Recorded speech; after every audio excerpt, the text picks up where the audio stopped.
आज संसदीय क्षेत्र बांसवाड़ा डूंगरपुर, इस बांसवाड़ा विधानसभा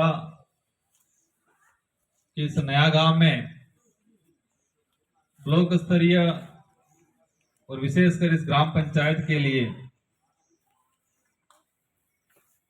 मैं सांसद बना। इसके बाद से हर क्षेत्र से विकास कराने को लेके प्रार्थना पत्र प्राप्त हुए और उसी प्रार्थना पत्र के आधार पे मुझे लगा, मेरा माइंडसेट बना कि हम ब्लॉक स्तरीय और विशेषकर मंडल स्तरीय लाइब्रेरी भवन का निर्माण कराएं। तो आज नया गांव में इस लाइब्रेरी भवन के शिलान्यास कार्यक्रम में इस मंच पे विराजमान बाप पार्टी के हमारे संभागीय अध्यक्ष, साथ ही जिला अध्यक्ष और तमाम पार्टी पदाधिकारी, स्थानीय ब्लॉक के साथी, यहाँ के विधायक प्रत्याशी रहे भाई हेमंत भाई राणा और इस पांडाल में विराजमान सभी समुदाय के वरिष्ठ जन, सेवानिवृत्त कर्मचारी, अधिकारीगण, हमारे युवा साथी और साथ ही सीनियर विद्यालय बालक बालिका के संस्था प्रधान और साथ ही समस्त स्टाफ साथी, आप सभी ने आज तहे दिल से स्वागत अभिनंदन किया। और उससे पहले आप सभी के मत से, सहयोग से मुझे सांसद बनने का अवसर मिला और आप सभी ने बांसवाड़ा डूंगरपुर की आवाज बनके देश का सर्वोच्च सदन पार्लियामेंट के अंदर आप सभी का प्रतिनिधित्व करने के लिए आपने मुझे चयन किया। उसके लिए मैं आपको आज तहे दिल से धन्यवाद देना चाहूंगा। हमारा देश एक लोकतांत्रिक देश है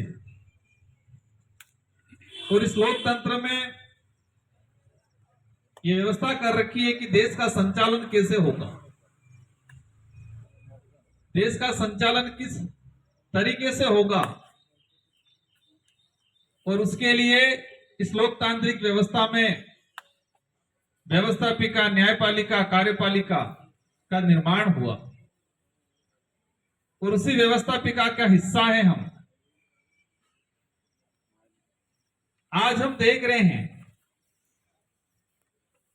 और मुझे खुशी इस बात की है कि बांसवाड़ा की जनता ने अपना जो मत है उस मत का महत्व को समझा और ये ऐतिहासिक चुनाव हुआ इस बार। या कहे कि संजोग था ऐसा,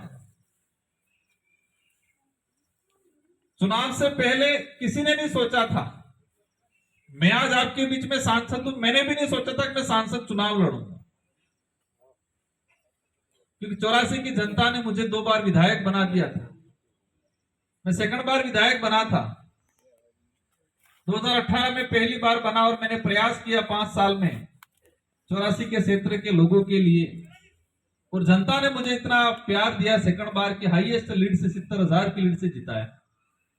तो मेरे लिए तो वही खुशी की बात थी कि इस उम्र में 2 बार विधायक बनने का अवसर मिला। और संजोग ऐसा बैठा, उसको कह सकते हैं राजनीतिक दुर्घटना, कि कौन किधर कहां गया, कौन किधर कहां गया, आज अपन यहां चर्चा नहीं करेंगे। और उसी वजह से चुनाव में हमारे पार्टी के तमाम ये पदाधिकारियों ने कहा कि राजकुमार जी आपको चुनाव लड़ना पड़ेगा। इससे पहले मैंने भी नहीं सोचा था, आपने भी नहीं सोचा था कि ये परिस्थितियां बनेगी, ऐसा होगा। और ऐतिहासिक निर्णय आप लोगों ने लिया और किसी ने कल्पना भी नहीं की थी। सारे एग्जिट पोल भी कंफ्यूज थे बांसवाड़ा को लेके, क्योंकि लोगों के अंदर करंट था। और मुझे लगता है कि लोगों ने अपने विवेक से सही गलत को समझते हुए अपना निर्णय लिया। और लोकतंत्र का जो हमारा मत है, कहा जाता है कि लोकतंत्र की कुंजी है, चाबी है, उस कुंजी का सही इस्तेमाल किया। अब गेंद मेरे पाले में है, आपने अपनी कुंजी का इस्तेमाल किया। अब मेरे लिए चैलेंजिंग है कि उसको निभाना है। आपकी जो उम्मीदें हैं, आपके जो सपने हैं, इन उम्मीदों पे मुझे खरा उतरना है। यह बात तो मैं भी स्वीकार करता हूं और आपको भी स्वीकार करना पड़ेगा कि सारी की सारी उम्मीदें तो पूरी नहीं हो सकती, लेकिन मैं प्रयास करूंगा कि अधिकतम जितना हो सके इतना इस क्षेत्र के लिए बेहतर काम करूं, इस क्षेत्र को पहचान दिलाऊं।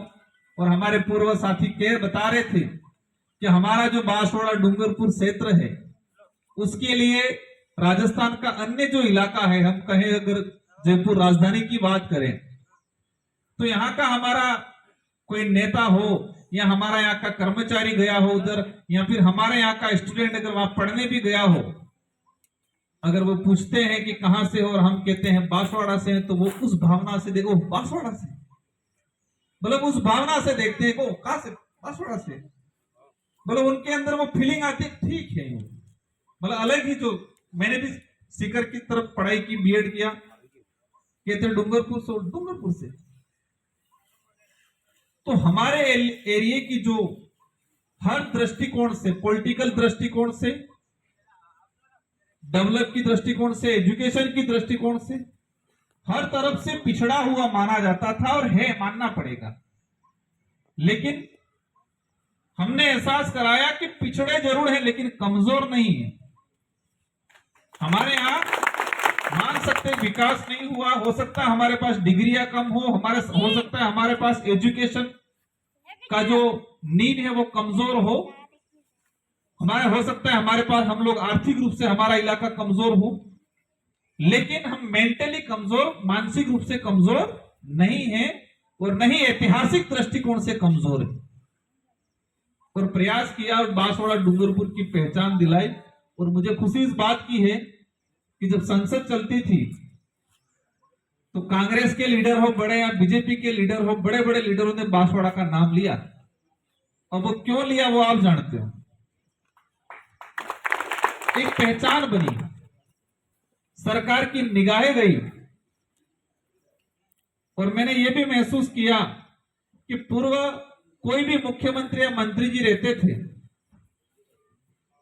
तो डूंगरपुर बांसवाड़ा का दौरा साल में एक बार करते थे। और अब जब महसूस कर रहा हूं मैं कि महीने 2 महीनों में एक बार दौरा हो जाता है। तो मैं जो सत्ताधारी पार्टी के पदाधिकारी हैं इनको कहता हूं, क्योंकि मैं तो सकारात्मक सोच के साथ राजनीति करने वाला व्यक्ति हूं, तो मैं उनको कहता हूं कि आप नकारात्मक सोच के साथ दौरा मत कराओ, सकारात्मक सोच के साथ दौरा कराओ। और ये कहो कि यहां पर विकास करेंगे तो आप पार्टी कमजोर होगी तो आपका पैसा मिलेगा। मैं तो कहता हूं कि सीएम साहब का हर महीने 2 महीनों में क्या 1 महीने में दौरा होना चाहिए। और जितना विकास पे हमारा डर दिखा के तो काम होना चाहिए।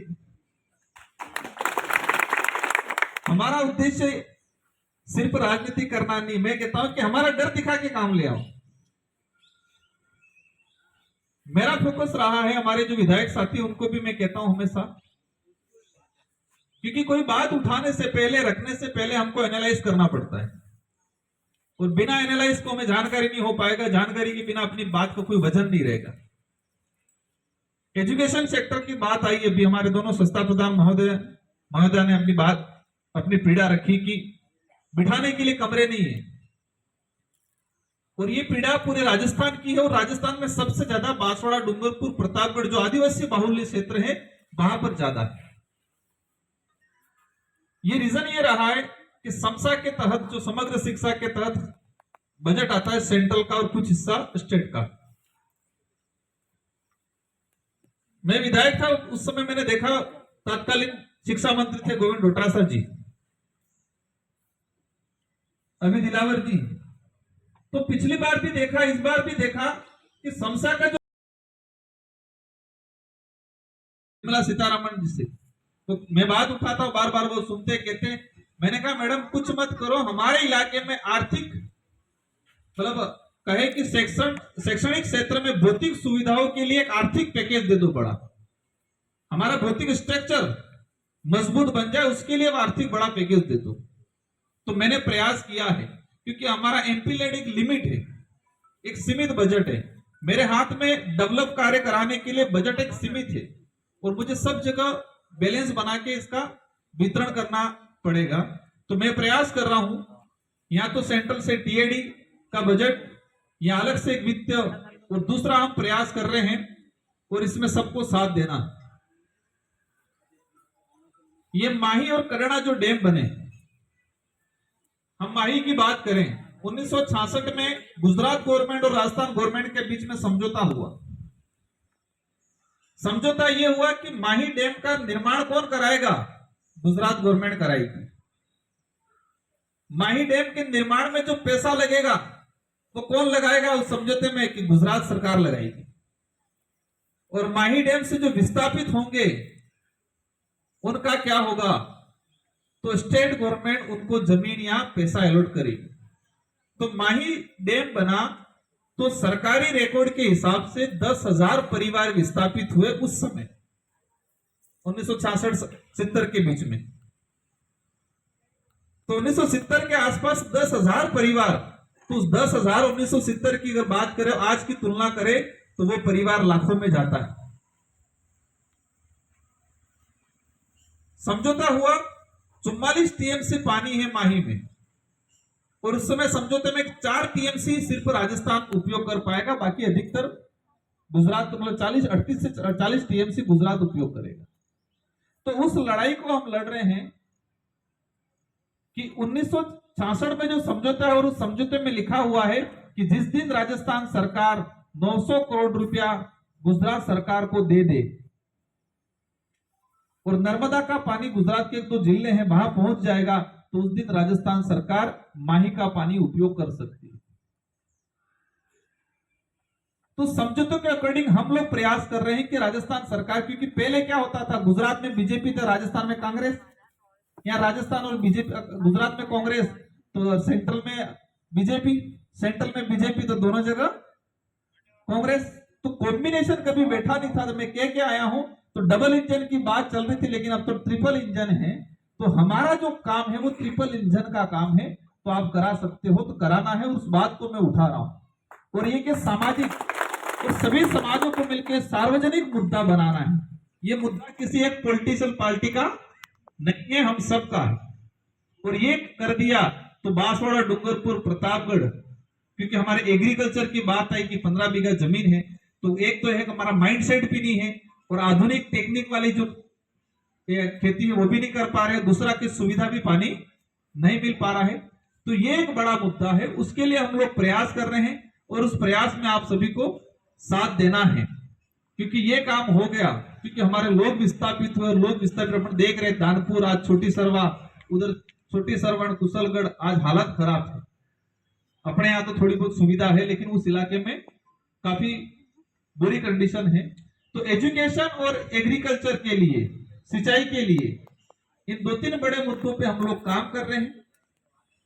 इस मुद्दों को सार्वजनिक मुद्दा बनाना है, और इसमें आप सबका साथ सहयोग चाहिए। और अवश्य मेरा प्रयास रहेगा कि 3 साल का जो हमारा समय रहा है, इसके अंदर ये काम हम कराएंगे।